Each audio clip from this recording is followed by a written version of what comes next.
L'eau est une matière première indispensable dans notre process industriel pour le lavage, le blanchiment, le refroidissement avant surgélation. Nous optimisons l'utilisation de l'eau à toutes les étapes de notre production, en recyclant au maximum. En 5 ans, nous avons réduit de 30% l'utilisation de l'eau. Ardo s'est installé en 1992 à Saint-Sevé en partenariat avec Maïs Adour. L'accès à l'irrigation des parcelles a été un facteur primordial dans le choix du Sud-Ouest. Elle garantit la quantité et la qualité de la production. Aujourd'hui, grâce à 110 équivalents temps plein, nous produisons 35 000 tonnes de légumes que nous surgelons, stockons et conditionnons sur le site. 15% de nos volumes sont vendus en France, à la grande distribution, restauration collective et quelques industriels. 75% en Europe et 10% hors Europe.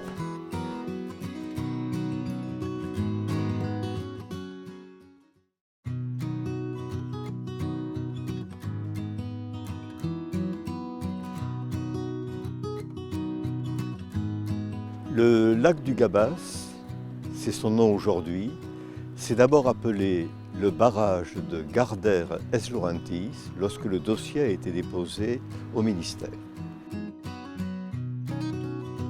20 ans. Nous avons mis 20 ans entre le top de départ d'une délibération solennelle de l'institution Adour et la réalisation qui s'est terminée en 2005.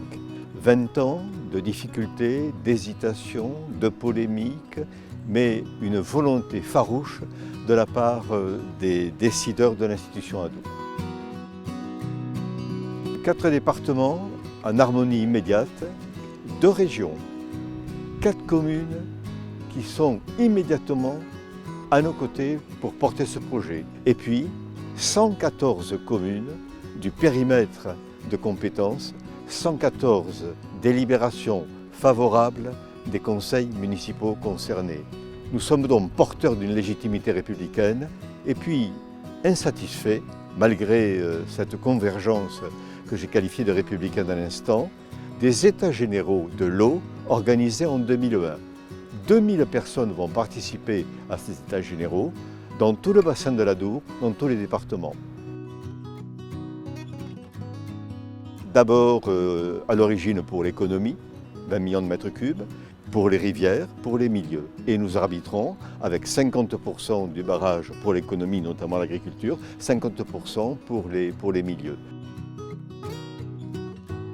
Un projet plutôt exemplaire, un projet qui a permis d'accompagner le monde économique, le monde agricole, un projet qui répond à tous les besoins comme aujourd'hui la société en a besoin, pour l'eau potable, pour les familles, pour l'économie, pour les milieux, pour la biodiversité. Et simplement, aujourd'hui, avec le changement climatique, nous avons sans doute d'autres contraintes qu'il faut intégrer, mais la démarche est la bonne. Aujourd'hui, elle s'appelle les PTGE, les projets de territoire pour la gestion de l'eau.